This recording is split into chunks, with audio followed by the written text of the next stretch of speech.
মহেশতলায় বিশ্বনবী দিবস উপলক্ষে ১৬তম বর্ষের স্বেচ্ছায় রক্তদান শিবির অনুষ্ঠিত হলো।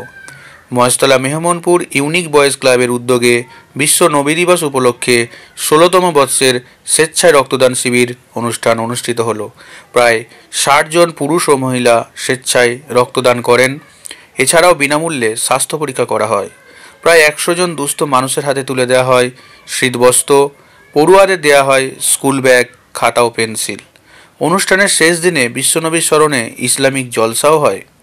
মহতী অনুষ্ঠানে উপস্থিত ছিলেন মহেশতলা পৌরসভার ভাইস চেয়ারম্যান আবু তালেব মোল্লা, বজবজ ১ নম্বর ব্লকের জয়হিন্দ বাহিনী সভাপতি মিসবা খান, ২৪ নম্বর ওয়ার্ডের কাউন্সিলর তারকনাথ সাহ সহ ছিলেন বিশিষ্ট ব্যক্তিবর্গ। Bureau report, Budge Budge news.